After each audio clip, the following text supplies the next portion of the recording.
Hi, I'm Ray Novak with Icom N9JA, and I'm here with. Hi, I'm Nathaniel Frizzell, W2NAF, an associate professor at the University of Scranton. And you're just not anywhere at the University of Scranton, are you? That's right, I'm actually in the Ham Radio Shack, W3USR, and it's And overlooking beautiful downtown Scranton. And we've got a great HF, VHF, UHF station, lots of ICOM radios here. It's beautiful. so, Nathaniel, you're an associate professor there at the University of Scranton. How did you get involved with amateur radio? Well, it started when I was back in seventh or eighth grade. I was in Boy Scouts and I went to a camporee that happened to correspond with the Jamboree on the Air weekend one cold, wet, rainy October. And there was a cabin out in Glen Gray, New Jersey, and N2BSA had a ham radio station set up there. And I went in and I heard him talking to people all over the world. And I just thought that was really interesting. So it captured my interest, and I eventually studied, got my license, and pursued a career in ionospheric physics. So, ionospheric sciences. Before I screw anything up to try to explain what that is, I'm going to leave it to the experts. So, tell me, what is it that you do? So I try to understand how the upper atmosphere, the electrified portion of the upper atmosphere, changes and behaves with respect to inputs from space, like solar flares and geomagnetic storms, and from the lower atmosphere, from things like gravity waves and the polar vortex and other things like that. So things like why we see the northern lights and how that changes and why some nights you can hear AM radio from hundreds, if not thousands of miles away. That's right. Yeah, I remember growing up in Mississippi, and my dad had won a little transistor radio that he gave me, and for I loved listening to WLS out of Chicago. And it was just mind blowing after I started learning the sciences once I got my ham radio license on how all of that was possible. Mm. So back to being that Boy Scout, and you said that cold, dreary October day. Were you Mm-hmm. like, wow, this is cool? Yeah, I just worked in the cabin, and he had a little radio set up there, and he had a little dipole strung up in the trees, and I just heard lots of static and noise and voices from faraway places, and I just thought that was really fascinating. So, Boy Scouts, did you get your Eagle I did get my Eagle Scout, yes. and your And then radio merit after, badge, of course, right? yes, I got Radio Merit Badge also. And then after I got my Eagle Scout, and after I graduated from high school, and after I got my Radio Merit Badge, while I was in college, I decided it would be fun to go work at a Boy Scout camp. And I didn't want to just do anything at a Boy Scout camp. I was hoping to find a place where I could actually teach radio and teach Radio Merit Badge. And so I did find a place that hired me, Forestburg Scout Reservation in New York. And I worked there for 6 years as a technology center director, and I taught scouts radio. We set up W2 FSR. We taught the technician license exam. We taught electricity and electronics and another number of other technical badges. And that's really where I decided that I wanted to pursue electrical engineering as a career. Oh, very cool. So, when you said that you worked to teach scouting, did you ever make it to the big show for the Boy Scouts, the Jambo? I did. So I first went there. That's actually where I got the first part of my novice. I passed my novice written at the 1997 National Scout Jamboree, and it took me a year later to get my technician. And then after, but that was such a good experience that I wanted to go back on staff. And so yes, I did end up getting to the 2005, 2010, and 2013 National Scout Jamborees on K2BSA staff. Oh, sweet. So that those years would have put you what at Fort AP Hill? So Fort AP Hill was the first year. So 2005, I was at Fort AP Hill, and I think I met you there. I've gone to a couple of them at Fort AP Hill, and then the beautiful facility, uh, the Bechtel Summit. I think it's the Scout Reserve. BSR. Yeah, the The, Bechtel Summit Reserve. that facility is gorgeous, and the the Radio Merit Badge is the only badge that you can start and finish at the Jambo, or it was the last couple of times. Wow. Yeah, The, that's the last report that I saw, they were actually scouts were giving scouts amateur radio tests. So they mhm. had VE sessions, at least two VE sessions. At the Bechtel Reserve, the ham radio tent is right at the base of one of those huge zip lines. Have you Mhm. ever wondered what bands you could tune up on that? I imagine some of the very low bands. Yeah, certainly Tell, 100 meters, maybe lower. okay, so we talked about you going through the scouts. What happened after the scouts? So through Boy Scouts, while I was working at Forestburg Scout Reservation, WA2FPB, he was one of my mentors there. He said that I should go get a physics degree. And the conundrum I had was I thought I wanted to do electrical engineering, but I was going to Montclair State University as an undergrad at the time, and I was majoring in music education. And so Montclair State didn't offer engineering, they offered physics. I didn't feel like changing schools. So I said, okay, I'll go add a physics major at Montclair State. And so I did that. So I ended up getting a degree in both music education and physics. And towards the end of my degree at Montclair State, I decided it would be fun to go get a PhD in electrical engineering. And That it would be fun to get a PhD that's what I in thought, electric. yes. It worked out well. So I went to the Dayton Hamvention and I met a number of students at the Dayton Hamvention from K4KDJ at Virginia Tech, and I was talking with them, and Virginia Tech seemed to have a lot of what I wanted. They had a ham radio club, they had a PhD in electrical engineering program, they were outdoorsy, which is something I liked from Scouts. So I applied there, and they accepted me. Oh, there you go. That sounds like a good path, and you got to find some similar minded people too. Yeah, I did. And yeah, having the ham radio club there really helped out when I first got down to grad school.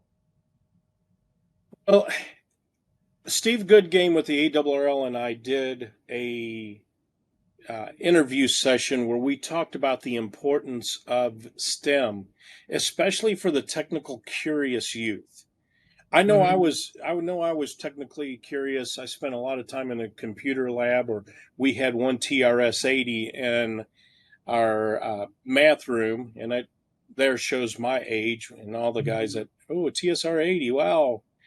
Um, that was exciting to me, but to get into amateur radio, to see the other like-minded people, that was something that was comforting to me. Mm-hmm. I agree. How do you see what Steve's doing? And I think this will transition into part of what you guys are doing with the ARRL with Hamsci. How Mhm. important do you see that for today's youth? Well, I think it gives youth who are technically curious a real path where they can gain some both hands-on experience. They can meet some really good mentors and kind of chart out a path for themselves, experiment with things that they wouldn't normally have access to. So I think it's incredibly important. So, what kind of experimentation things can you do with amateur radio? Oh, there's so much. I focus a lot on asking the question, how does this one signal get from this part of the Earth to the other part of the Earth, and what sorts of things in space affect that? But other people might be interested in, how can we develop some sort of new digital mode to transmit data faster or more robustly, or how do we get my signal from this side of the mountain to that side of the mountain? There's so many different ways. So there's a pretty big event coming up that you guys are going to be analyzing and studying that not only ham radio operators will participate in, but I remember watching something on the NASA channel where they're extremely curious about a solar anomaly. That's right. We have a total solar eclipse coming up this April 8th, 2024. That's going to be pretty exciting. What are you going to be doing for it? Well, I think one thing that's important for people to know is that most people, when they hear of solar eclipses, they think of something that you want to look at or some sort of optical display. But what's really interesting is that it affects radio signals too in the ionosphere. And so, what we're going to be doing is we're organizing multiple ham radio experiments on a continental scale, in the United States, Canada, Mexico, all to study how the solar eclipse is affecting the ionosphere and high frequency radio waves. Does that play into the future of space exploration? How does it? Uh, all sorts of ways. One of the things that we want to understand in space exploration is we want to understand how the environment around us works and behaves. And that involves understanding the fundamental physics of that environment. The ionosphere and the upper atmosphere are regions of space where it's hard to get a lot of good measurements because it's so far away and it's so big and it's so inaccessible. So we want to remotely sense it. It's also hard to run controlled experiments because you just don't know exactly what the sun is going to do normally. So eclipses represent a really kind of unique opportunity for space scientists. They really represent controlled experiments because we know what the solar input to the upper atmosphere is going to be well ahead of time. And it's a very different sort of condition than, say, like dawn or dusk. It's, very focused. It moves very, very quickly, just very different conditions. So we can use this as a controlled experiment to both test our understanding of upper atmospheric physics and also possibly find things that we didn't know about it before. That's really cool. And I guess when you take a look at space exploration, well, we're paying attention to what's going on with our atmosphere and everything with the solar eclipse.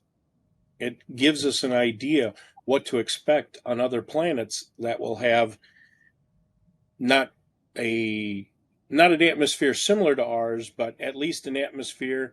And I can guarantee you, we're not the only planet that goes through a solar eclipse. That's true. And the other thing that is interesting is that upper part of the ionosphere, is what we call a plasma. It's an electrified gas.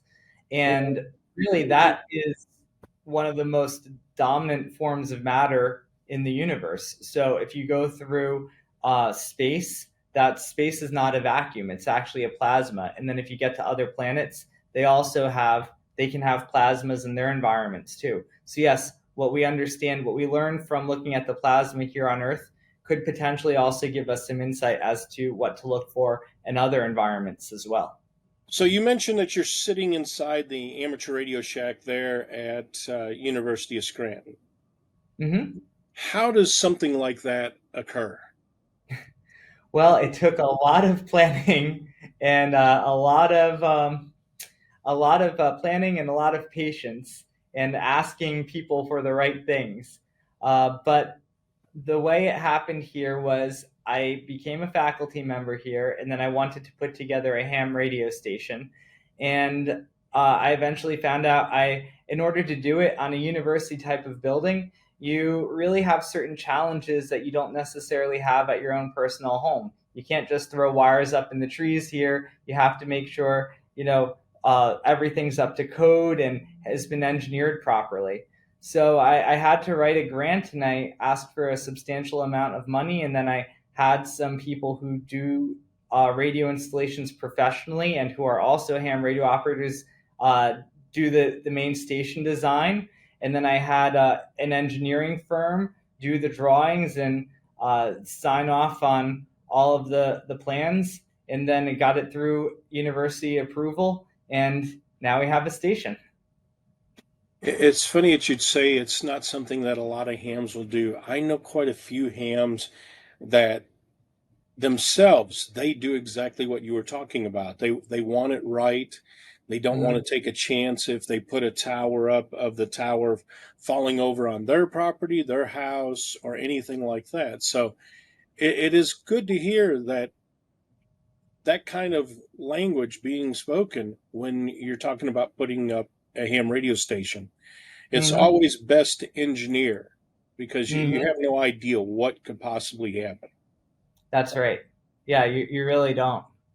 I think here, the university is needs to be very careful to make sure everything is done right. So there's perhaps an extra level of checks than are normally required. So even if other hams do that stuff at their home, they may not be required to, even if it's a good idea. We all do it yourself type projects, and those don't always go as engineered or spec'd by code. So that is good that to Yeah. hear that they make you guys do that. And the nice thing is when you go do it this way, you really get a wonderful result. I mean, I can come in this station here, I know I have a great directional Yagi antenna on our tower. We have fan dipoles for the low bands. I can sit down, the station, it just works. And it's great for, it's really a space that I think is inspiring to students. When they come in this space, they say, wow, this is really neat. I'm enjoying being here. And I think that sort of inspiration is really what helps, something that can help to drive the interest forward.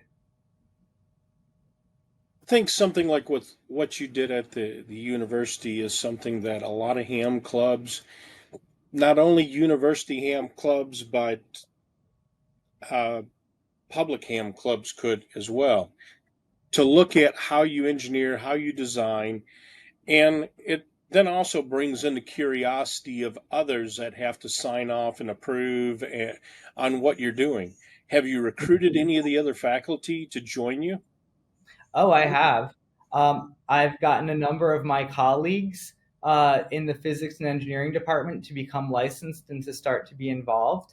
I have reached across the university. I've gotten our graphics art department to help design QSL cards. So now they know what ham radio is. And I'm now working with our occupational therapy department and faculty members over there.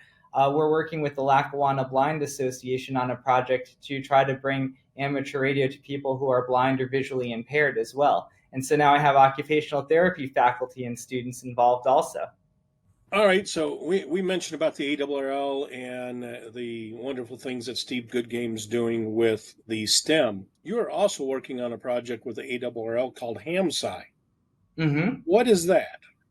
So HAMSI is the Ham Radio Science Citizen Investigation. And that's a group that I started back when I was in graduate school. And we're now up to about 8 years doing this. And it's a group that joins together amateur radio operators in the professional science research community. And our goal is to advance scientific knowledge about the ionosphere and space, and also to give back to ham radio. Very cool. I remember seeing you guys. Unfortunately, you got put into a smaller room when you were first doing this with, oh gosh, I can see his face now, the beard, Ward Silver. Mm-hmm. That's right. Yes, Ward Silver is a big part of it. And I mean, when you get with a group of people, like-minded people like that, you get to see some very brilliant people. Yes. Oh my gosh. I think that's one of the favorite parts about my job. I've gotten to interact with so many interesting and smart people, both older than me, the same age as me, younger than me. It's been really fantastic. And you get to intermingle with people from all walks of life. It's not just a complete geek fest. I mean, you get to Mhm. meet people that do many different things. I've talked to many people that are truck drivers, doctors, um, even a Nobel Prize winner. Mm-hmm. It's absolutely true. You just never know what people's background will be, or what they do. You don't necessarily know what their experiences are or have been. However, every person has an interesting story, and that's one of the neat things about doing ham science, citizen science. It definitely is. So, what do you have coming up for HamSci? What's the new hot project? Well, right now the major focus is the solar eclipses. So we've got that coming up on April 8th. And of course, once the eclipse is done, then in a lot of ways ham size work really gets started, because then it's our job to actually look at all of the data and the observations that we have made. So that's going to go on for the next couple of years. In addition to that, we're looking at all sorts of different things that affect ionospheric propagation. We have projects that look at how solar flares affect propagation. We have projects that look at how traveling ionospheric disturbances affect things. We might have a project starting up soon that's looking at trans-equatorial propagation. Just all sorts of things, and just even like every day we've got one person who's looking at how signal to noise ratios can vary so greatly, from just 1 minute to the next. So there's all sorts of projects happening. And And for another, those and for those that all of that just went right over the top of their head, to put it in layman's terms, if you've got one of these and wonder why you've got 4 bars showing and you can't get any data, I bet some of the stuff that you're studying can answer those questions. it probably can sometimes. Because what you're studying does not only impact the high frequencies, it impacts all radio communications. It does. And especially radio communications that travel through the ionosphere. So there's all sorts of communications that go via satellite. Those signals pass through the ionosphere and can get degraded or changed by the ionosphere. GPS signals can get affected by the ionosphere. In fact, we use some GPS measurements to help us study the ionosphere. So there's lots of impacts. And everything that you just mentioned, all is radio frequency, RF, Mm-hmm. transmitters and receivers. And that's what we play with every day in amateur radio. That's right. So if this reaches somebody that's in the scouts and they're technically curious, what advice would you give them? I'd say just study and have fun doing it. Really, I got to where I am because I found this interesting, and I just kept doing it. And I figured out a way to work it into my life in such that I could actually have a career doing this. And it's been really amazing. I Well, should add to that. I'd like to add one thing to that. So, as that all sounds fantastic, but the other thing to remember is, as much fun as I've had, it's not always easy. There are unique challenges that you will come across. So, my advice to you is also be prepared for those challenges. When they happen, take a step back and come up with a plan or a way to meet those challenges. Don't just give up.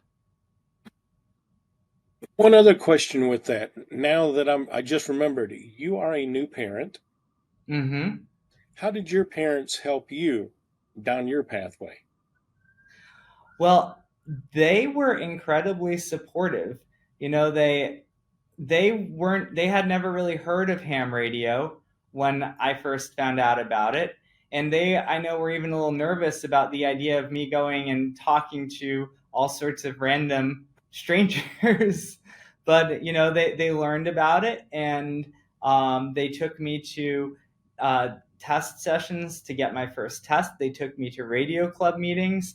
They bought me radios. They let me put things up on top of our house. They let some neighboring hams put stuff on top of our house. And so all throughout that, they were just very encouraging. and I'm very grateful for that. So, all you parents out there, if you've got a young one that is technically curious, feed that passion. My youngest one, it's a funny story. My youngest one, he never really liked much about ham radio. He ended up going into the Air Force, and Mm-hmm. in tech school, he they sectioned him off and put him into signal intelligence. Hmm. And he and a bunch of his friends from tech school were on their way to go visit family for Christmas. And we started talking about Fourier and his theories and different things about radio related. And they start looking at me going, "How do you know all of this stuff?"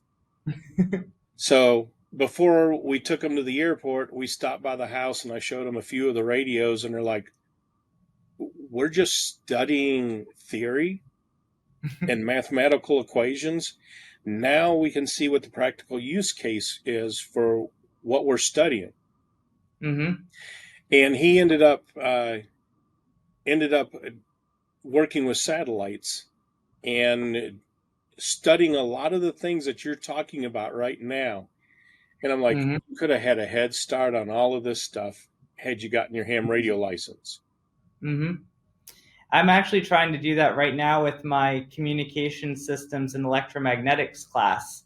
So in my communication systems class, instead of starting with the book on day one, I brought them up to the new ham radio station here, and I showed them the different systems, and I had them get their radio licenses. I had them use narrow antenna, listen to the ISS, learn the basic theory that they need and practical skills that they need to make satellite communications, learn about sideband and AM and FM from the radio side. Now we're going back into the classroom. Now I'm starting to show them the math for Fourier transforms. I'm starting to show them the math behind AM and AM modulation and sideband. And now when I'm showing them the equations, they're not falling asleep in class. They're going, oh, now that makes sense. I understand, seeing that on the actual radios. Yeah, that practical use case really helps out, helps people get their head around it even more. Mm-hmm. So we've talked about everything that you're doing, what got you there. The one thing that we almost forgot to do was show us the ham shack. That's right. So this is the W3USR ham radio station here at the University of Scranton. And we have over here, this is our HF station. And it's a little backlit, but you can see we've got an amplifier over there. And then we have the beautiful Icom 7610 HF radio over here. And then we have some Vibraplex keys and paddles over there. And one of the things that's nice about this station is you have an absolutely gorgeous view of downtown Scranton. Oh, that's And if you, incredible. oh my gosh, it's absolutely beautiful. I love bringing people up here just so they can see that. And it's really nice having a station where you look up and it's an inspiring view and not just a cinder block wall. So we're very fortunate. And then if you come over here, we have our VHF UHF station. So we have an Icom 7300 that we have hooked up to our 6-meter antenna. And then we have the Azel rotor, which is connected to some M squared long boom Yagis, circularly polarized for satellite work. And then we have the Icom 9700 over there. And so that's our main VHF UHF station. So, what is your view to Europe look like? The view to Europe, that is a good question. So that is going over that way. So there are some mountains over to the east. There's something called East Mountain over there. So it's maybe not totally flat, but we still do all right because, as I said, I guess if you go up the valley over here, you got There a we nice go. straight Show us that valley. view there. Yeah, that's straight up the valley, kind of north, pointing northeast. So that's kind of toward Europe. So we get some very nice signals coming in. And what does it look like pointing due north?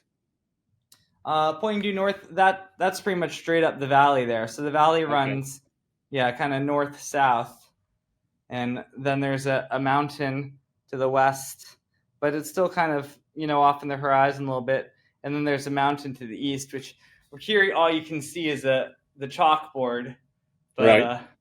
you go out there, and I then tell you, the one thing that antenna you do, the antennas are on a 40-foot tower on top of this building. So this building's 5 stories tall, and then there's a 40-foot tower on top of that, and we have a DX Engineering Skyhawk Yagi for 10, 15, 20. well, looking at all the steel and concrete below that tower and the elevation of that tower, your Mm-hmm. angle of radiation is much different than what it would be if it was just a 72-foot tower off the ground. Yes, I would think so.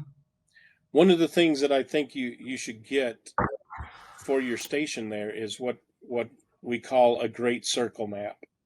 Yes. That way you can see, everybody thinks, well, Europe is east of us Mm-hmm. and Australia is southeast. Mm-hmm. When you look at a great circle map, it could really cause you to start thinking differently. I Mm-hmm. learned that when I moved to Washington State. I'm thinking, well, it's going to be tough to get to the East Coast from here. I've got to point the antenna east and all the East Coasters. And then somebody goes, use your great circle map and look at where Europe is. And I'm like, oh, actually, the single hop for 20 meters is right over the polar cap. Mm-hmm. So you get a little bit of the polar noise, and but made work in Europe a lot easier instead of pointing east. Yeah, I think, I noticed that just before we got on here because I was looking at the waterfall display. I had the antenna due east, and I didn't really see anything on 10 meters. I set it up to, northeast. Right now it's at about 45, 50 degrees azimuth. And all of a sudden, all these signals just showed up out of the noise. So, one thing, I've been a ham now for quite some time. Now 25, 26 years, but I've never had a really good directional antenna before. And so this is my first time actually getting to really kind of have my own. And it's a really wonderful experience to just spin the dial, spin the rotor, and just see the signals, pop up and disappear. When you got an antenna with a real good front to back ratio, the directional becomes very important. You Yes. really don't hear much off the side of the Yagi, and I always wondered, well, I'm talking to you off the back of the Yagi, and I'm sitting there thinking, boy, you don't have good front to back ratio. Time Yeah. to time to upgrade to something a little bit better because my best signal should be coming off the front of you. Yeah. But I think one of the neat technologies that's really come about just in the past, I'd say 10 to 15 years, are these waterfall displays that you see on all the radios now. Because now I can look at the entire band and I can spin the Yagi and I can just see the signals across the entire band come up or go down. Whereas before you could just listen on one frequency. So it really is neat seeing what a dramatic difference that directionality makes. And then teaching about signal to noise ratios and how, in a very noisy environment, you can improve the capability of your receiver by doing Mm-hmm. something like having a directional antenna, whether it's a Yagi, a four square, or for the low bands, getting a beverage antenna set up. Right, right, absolutely. So, Dr. Nathaniel Frizzell, thank you very much for coming to join us on Radios in Action. While we really didn't show any radios in action, my angle on it is more what can you do with radios and what will it motivate others to do. So I greatly appreciate your time. Thank you, Ray. And thank you so much for inviting me on here. It was a pleasure speaking to you. And I wish you all the best with your work. And I'd like to say 73 to all of the people who are listening. 73. 73.